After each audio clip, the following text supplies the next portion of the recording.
Polícia Cidadã. Aqui, a sociedade tem mais voz.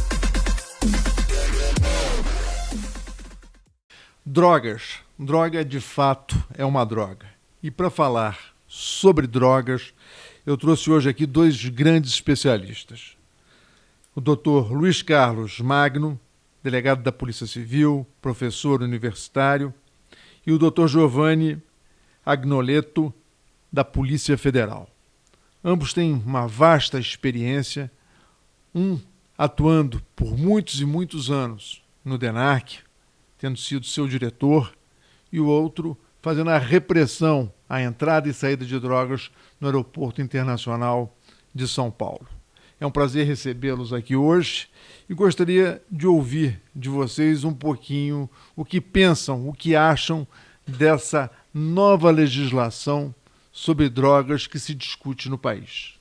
Doutor Luiz Carlos, o senhor como grande especialista, como autor de livros Prevenção às Drogas, né, o que tem a dizer sobre o assunto?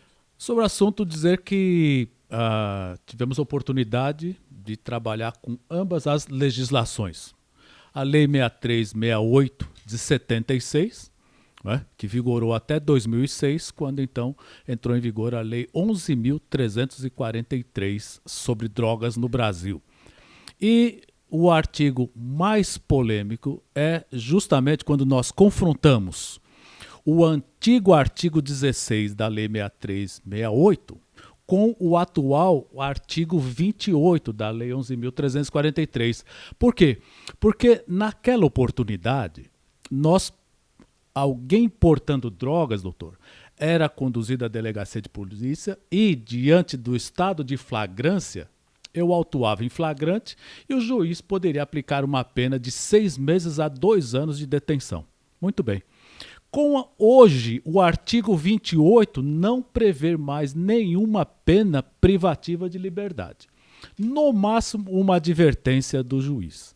Portanto, a experiência tem demonstrado que praticamente o que temos observado no Brasil hoje foi um incremento nas pessoas usando drogas, porque hoje a autoridade policial, a regra, o delegado de polícia civil, é fazer um termo circunstanciado.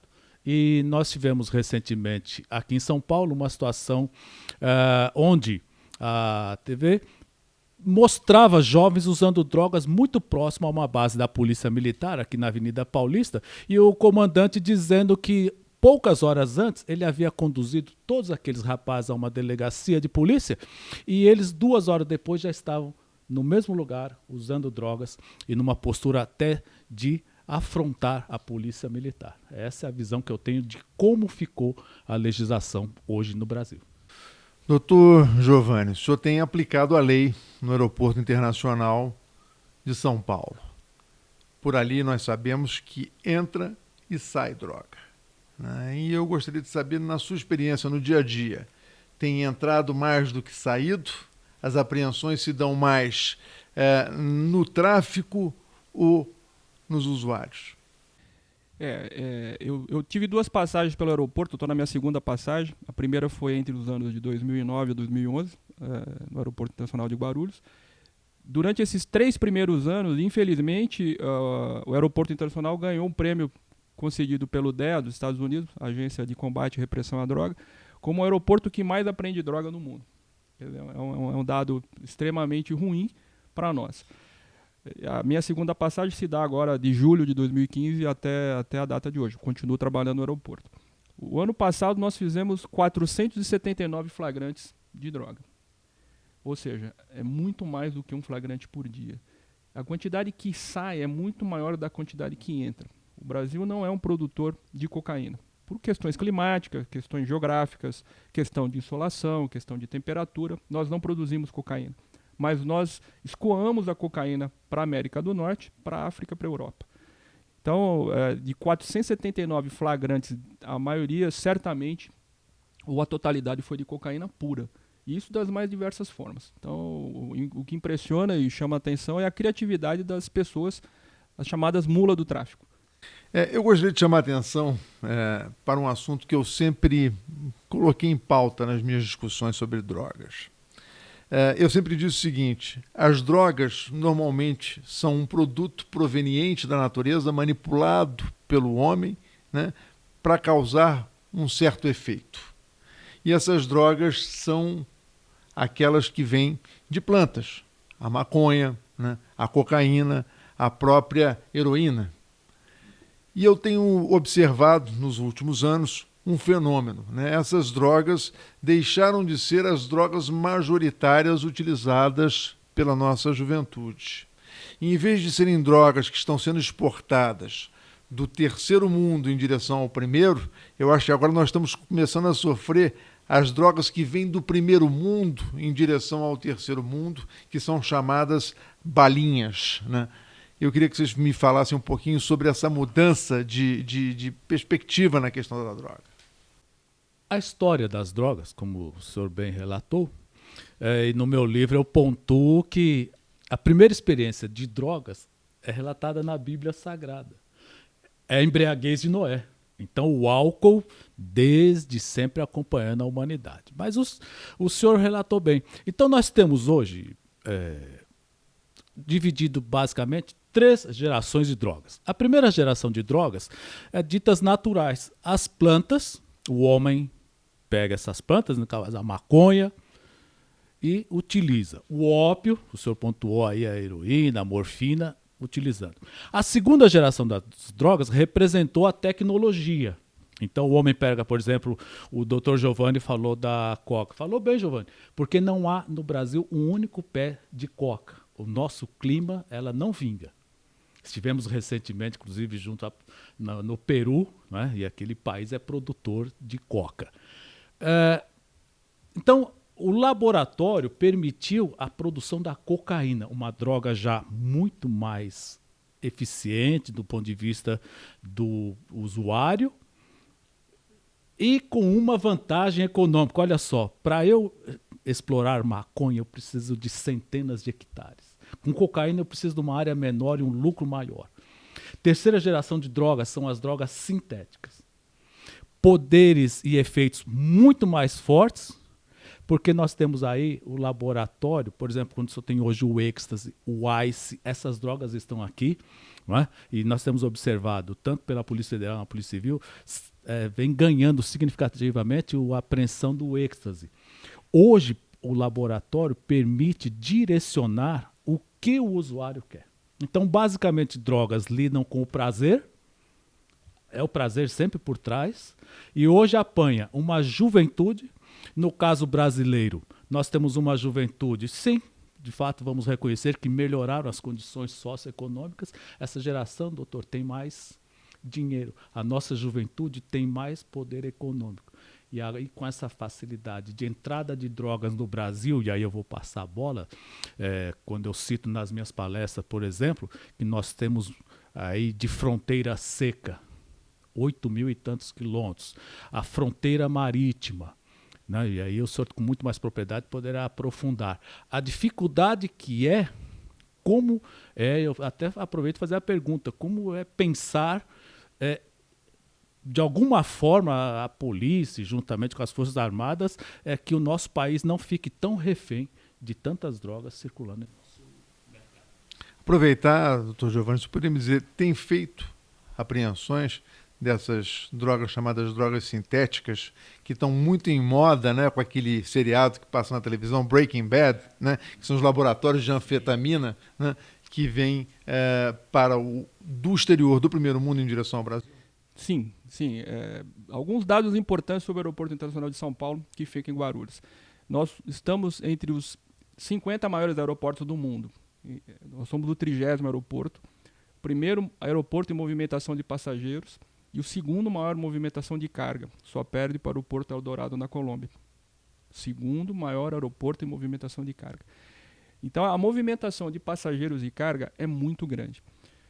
Apesar da grande repressão que a gente faz, principalmente no aeroporto, não só com a equipe da Polícia Federal, mas com outras instituições, até com a participação da Receita e outras agências, inclusive agências internacionais, a quantidade de droga que se tenta passar é muito grande. Recentemente eu aprendi 10 quilos de êxtase, o que dá mais de 60 mil pastilhas, ou 60 mil balinhas.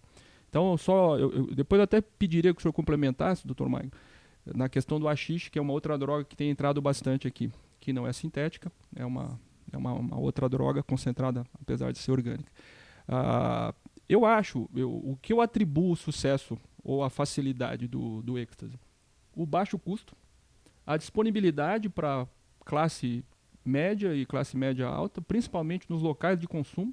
A pessoa não tem que sair para buscar a droga, ela não se aventura em uma boca de fumo, não se aventura num traficante tradicional, não corre em tese nenhum risco com a polícia de ser pega, e ela tem uma alta disponibilidade. Então, por R$30, R$50, ela compra uma malinha. E é fácil de transportar. E fácil de transportar.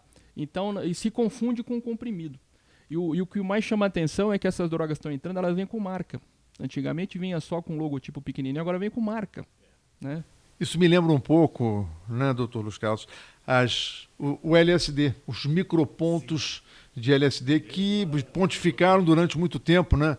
E hoje até quase não se fala em LSD, o ácido lisérgico. Temos aprendido né? LSD também. Mas ainda é algo que está presente na cultura, né, dos usuários de droga.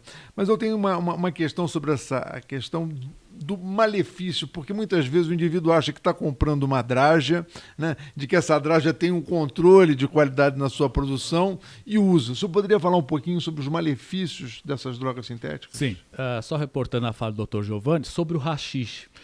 O sucesso do haxixe, doutor, é porque ele é uma maconha concentrada. Enquanto uma maconha, vamos dizer, comum, pega-se lá e nesse quesito o Brasil, nosso território, produz uma maconha de boa qualidade, mas essa maconha possui aí 2,5, 3 de THC, o tetraidrocannabinol. O haxixe que o senhor referiu pode chegar a 18, 20, 28% do THC. Então, como a juventude está buscando prazer e sensações, drogas com capacidade de alterar a realidade, nesse quesito o haxixe serve a um público, é verdade, o senhor disse, uma classe média alta, ele chega caro para os padrões de uma população em geral.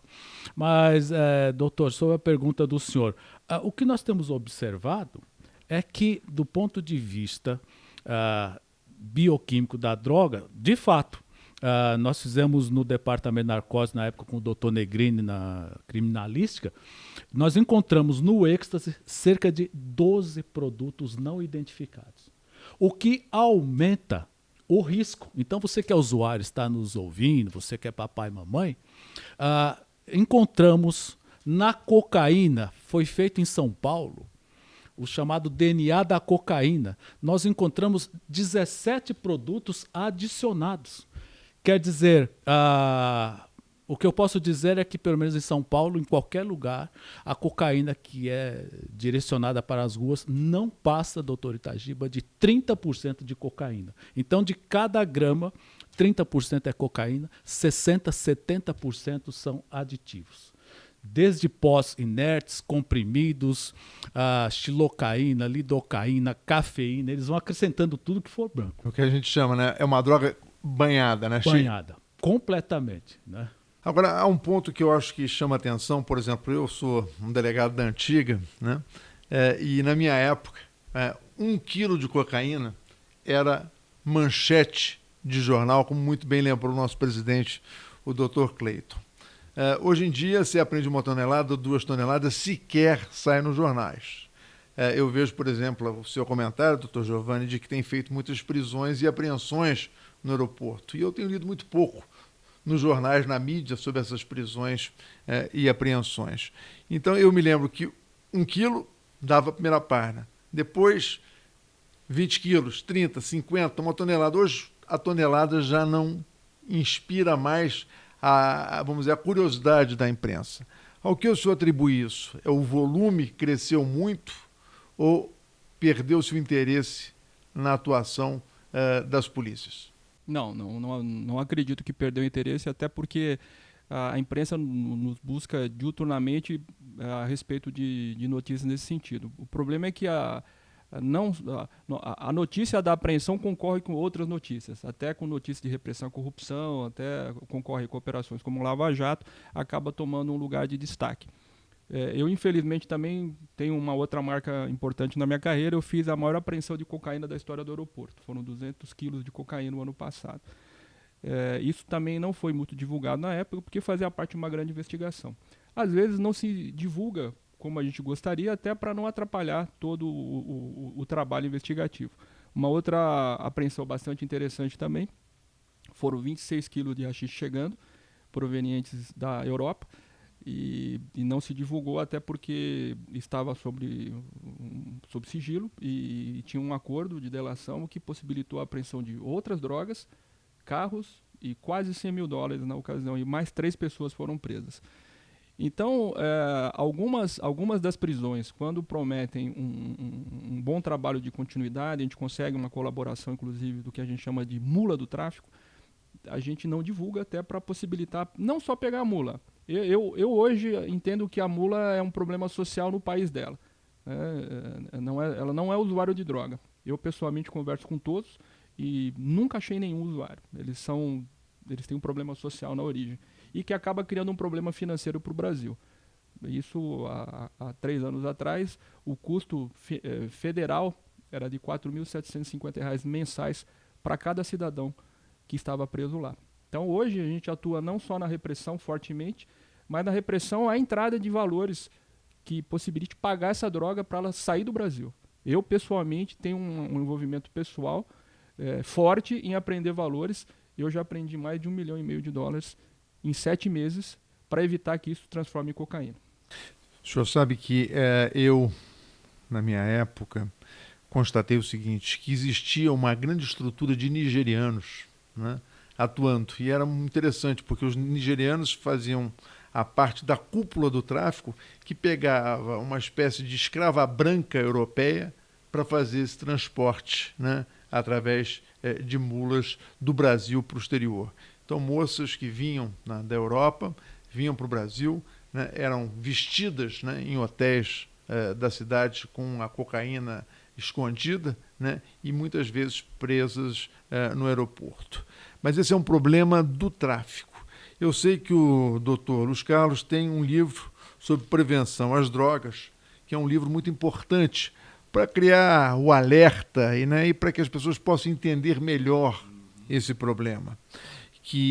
Para que as pessoas possam viver livre, como você diz no seu livro, das drogas. E eu lhe pergunto o seguinte, eu até apresentei, enquanto deputado federal, um projeto de lei na Câmara, criando 2 aspectos que eu acho que são fundamentais. Porque hoje não há mais uma compulsoriedade por parte do Poder Judiciário em fazer com que uma pessoa seja obrigada a se tratar, né? E eu criei na lei a obrigatoriedade, primeiro, do Estado fornecer, né, o tratamento e também do juiz ter o poder de determinar a uma pessoa que se internasse para sofrer o tratamento. E a outra coisa era para poder definir o perfil epidemiológico da questão das drogas no país, que fosse criado um cadastro nacional, o RENAD, um cadastro nacional dos usuários de droga, não para estigmatizar quem quer que seja, mas para poder fazer o diagnóstico do problema, para buscar a forma de corrigir isso, porque eu entendo que repressão não é a única solução.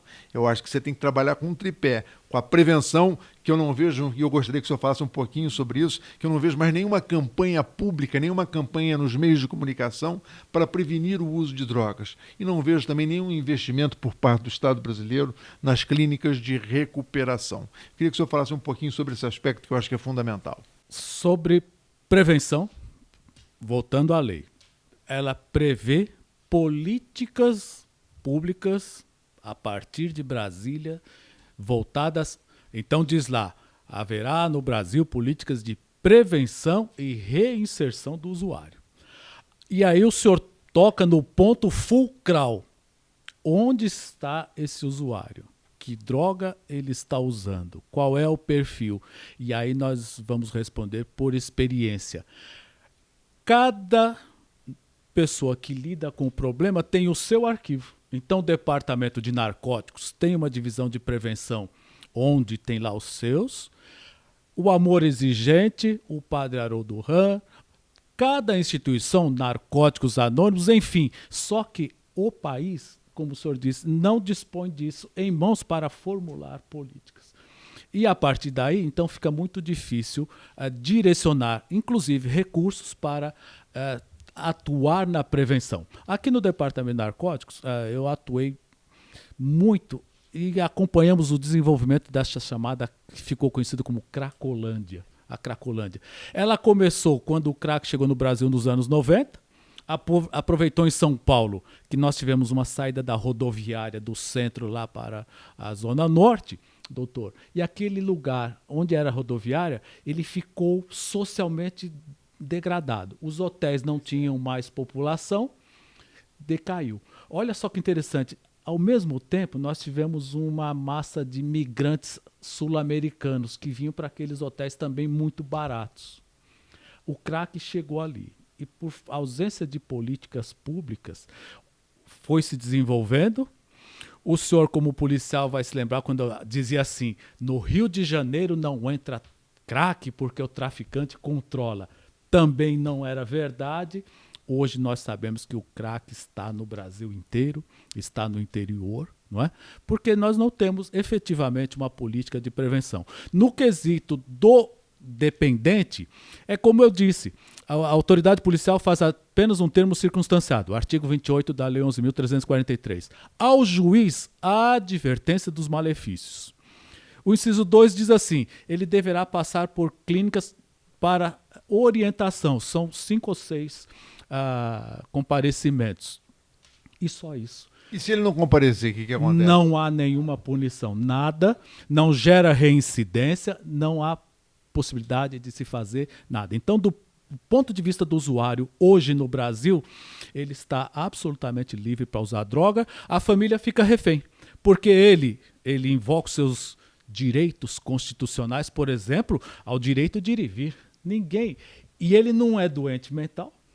Ele diz, eu não estou praticando delito, a família fica impotente. Isso é a experiência minha do cotidiano. Né? A não ser naqueles casos terminais, onde ele já começa a dissipar bens, aí a família precisa conseguir um advogado, e por meio do advogado, uma ação onde intervém o Ministério Público, o médico vai ter que dar um laudo dizendo que ele é incapaz. Doutor, isso na prática não existe. Não existe. Por isso é que eu digo, essa questão que se debate hoje da descriminalização, né, da maconha, é uma falácia. Sim. Porque a lei hoje, de uma maneira geral, já descriminalizou no que diz respeito ao usuário. E eu acho que temos que debater essa questão também, porque muitas vezes eu vejo as passeatas, pelo menos na minha cidade, no Rio de Janeiro, elas são feitas do Leblon a Copacabana, na Zona Sul, no coração da cidade do Rio de Janeiro.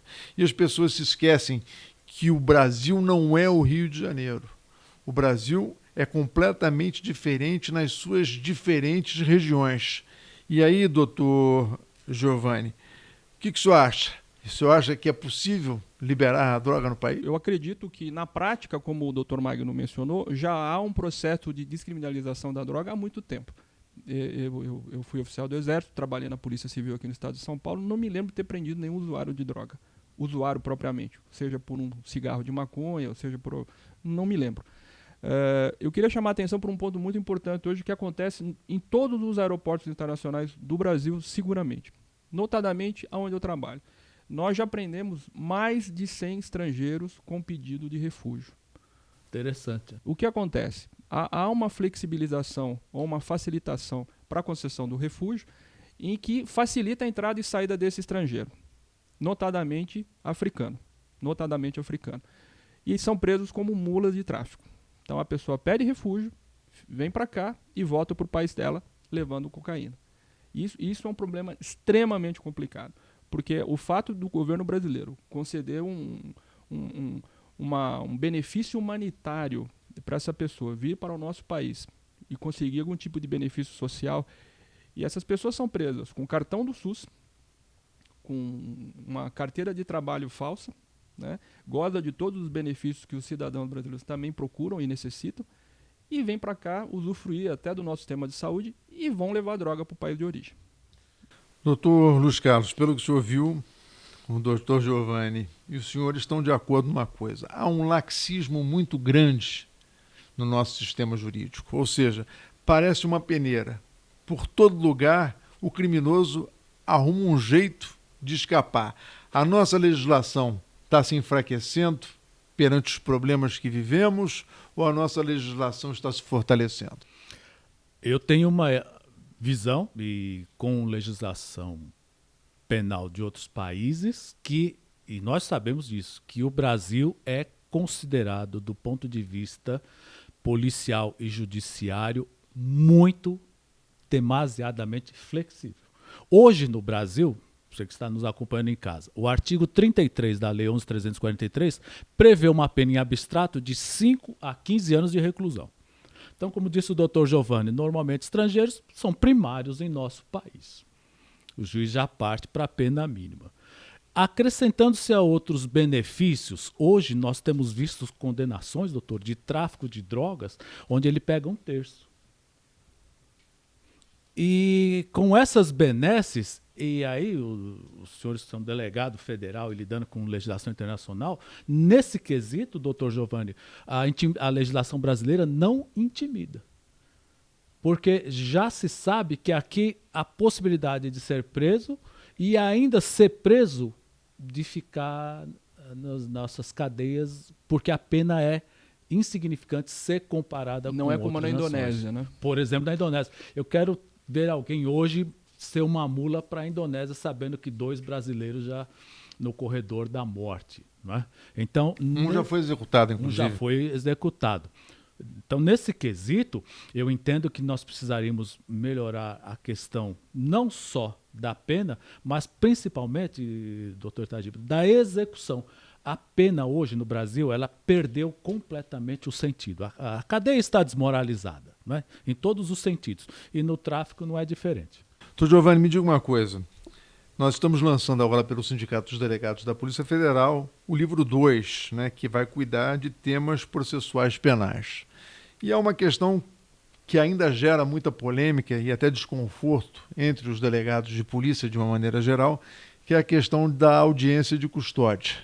Gostaria que o senhor me dissesse a logística para fazer essa audiência de custódia, né? Hoje, com toda a tecnologia que existe, você prende, autua e aí tem que apresentar o preso a um juiz que nem sempre está à disposição para que isso aconteça. Me fala um pouquinho sobre o problema de logística que isso ocasiona para quem atua como policial.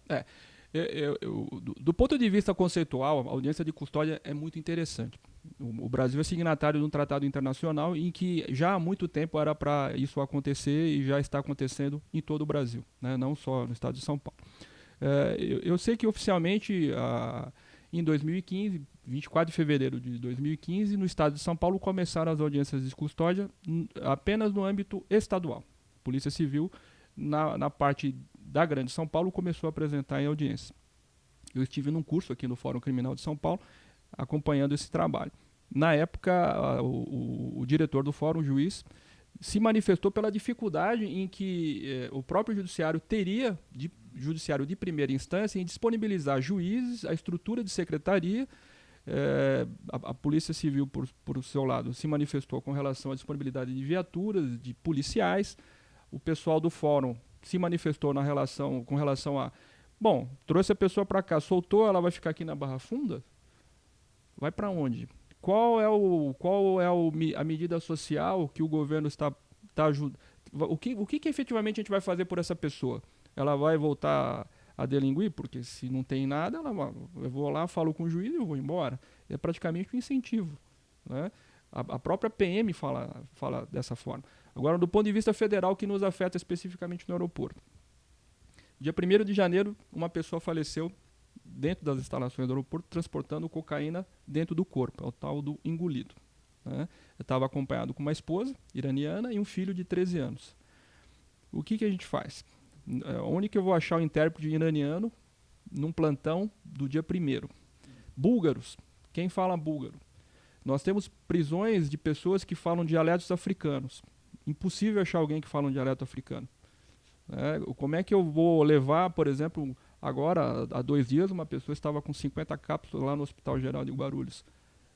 E aí? Eu levo a pessoa engolida... 50 cápsulas ingeridas, né? 50 cápsulas ingeridas de cocaína, isso dá 1 quilo e pouco. E o que eu faço?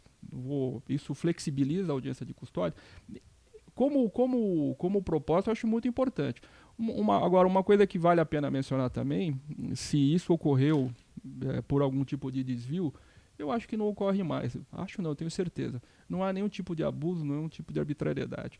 Tanto as delegacias da Polícia Civil aqui no estado de São Paulo, e eu falo pelo estado de São Paulo no que eu vi, no que eu passei, e pela Polícia Federal, não se há abuso, não se há arbitrariedade, não tem a desculpa de tortura, de obtenção de prova ilícita por meio de algum tipo de assédio. Então, era essa grande preocupação, para preservar a saúde e a integridade do preso. Então, realmente é uma situação complicada para nós hoje. Eu entendo nessa questão, doutor Luiz Carlos, para que a gente possa encerrar o programa, que de alguma forma o Brasil já praticava, né, o que está previsto no Pacto de São José da Costa Rica. De que forma? A partir do momento em que o preso é trazido à autoridade policial, que é a autoridade estabelecida pela lei brasileira para apreciação, né, do estado flagrancial, né? E o Brasil ainda tomava 2 outros cuidados. E a própria legislação, se o senhor me permite, no pacto ela fala sobre a autoridade judiciária, né? Ela não especifica o juiz. No caso, o delegado, ele é responsável pela polícia judiciária. E tem mais, é o que eu estou dizendo. Além disso, você colocou muito bem, e eu reforço dizendo o seguinte, além disso, a autoridade policial era obrigada a comunicar dentro das 24 horas, né, a prisão daquele indivíduo ao Poder Judiciário. E depois foi ainda alargado esse princípio, né, porque não só se comunica ao Judiciário, como se comunica também ao Ministério Público. Então, me parece que nós já atendíamos aquilo que o pacto prevê. Eu acho que nós estamos criando mais um embaraço, né, para a atuação da atividade policial e do próprio Judiciário. Na América Latina, há uma mitigação desse prazo para 48 e até 72 horas. É muito mais do que nós já cumprimos aqui. 24 horas. Nós já cumprimos essas comunicações todas em 24 horas, seja até por e-mail. Né? Nunca se deixou de comunicar. A rotina da Polícia Civil do Estado, lavrado o flagrante, imediatamente é levado ao Poder Judiciário. Ali havia um juiz de plantão, o advogado da família, no seu entender, qualquer questão, ele diretamente no fórum despachava com o juiz. Doutor Tagiba, não havia nenhum problema quanto à legalidade da prisão. Não é? Como vocês estão vendo, esse é um tema que chama atenção, né? Nós poderíamos ficar horas aqui falando sobre isso, mas eu não me canso aqui de recomendar o livro do professor Luiz Carlos Freitas Magno, Prevenção às Drogas, Viva Livre. É uma forma de você entender o que são as drogas e a forma de você procurar, né, subsídio para evitar que esse mal entre na sua casa. Queria agradecer muito a presença de ambos e abro os microfones para as considerações finais. Por favor, rapidinho, dizer, aqui nós estamos em 3 policiais e você, papai e mamãe, está em casa. Cuidado com essa história da maconha. Porque a maconha dos anos 50, 60, ela continha, em média, 1,5%, 2% do tetraidrocannabinol.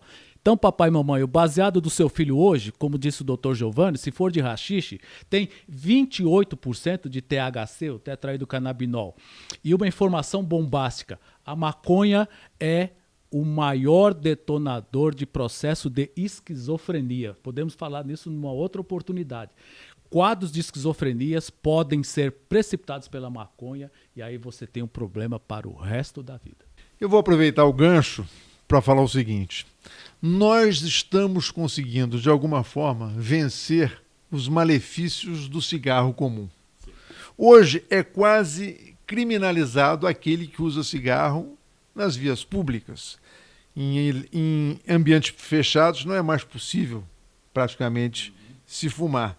E na contramão se fala na legalização, né, da maconha, né, que também causa os mesmos malefícios, né, pulmonares que o cigarro causa. Dá o mesmo câncer, né, cria problemas no aparelho reprodutor do indivíduo. Né? Então é preciso atenção e o senhor chamou a atenção muito bem, professor e delegado Luiz Carlos Freitas Magno. Passo as palavras agora para as considerações finais ao nosso colega, Dr. Giovanni. Eu também concordo com o senhor, Dr. Magno.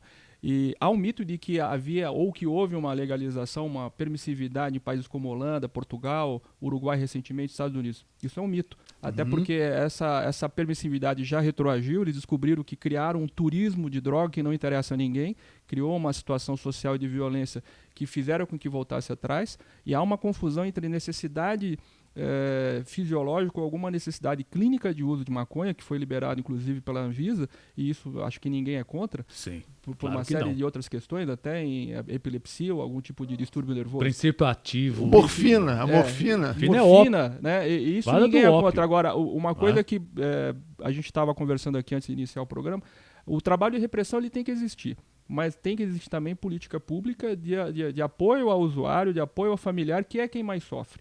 Né? Nós temos casos, acompanhei com o senhor desde minha época de Dr. Luiz Carlos Marco, que foi meu professor de medicina legal na faculdade, então acompanhei vários casos em que ele pessoalmente se envolveu tentando resgatar essa pessoa, não só pelo usuário, mas pelo caos que cria na família.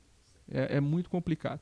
Então nós estamos à disposição. Eu queria agradecer a possibilidade, a minha participação, estou sempre à disposição, e dar os parabéns ao Sindicato Delegado de Polícia Federal do Estado do Rio de Janeiro, que possibilitou a existência desse programa. O Dr. Cleiton vem atuando de forma a levar a palavra dos delegados, né, na condição de presidente do sindicato, né, a toda a população, para que conheça o nosso trabalho, para que entenda aquilo que nós estamos fazendo em benefício e em prol da sociedade brasileira. Não se esqueça, meu caro ouvinte, droga é uma droga, não faz bem a ninguém. Polícia Cidadã. Aqui, a sociedade tem mais voz.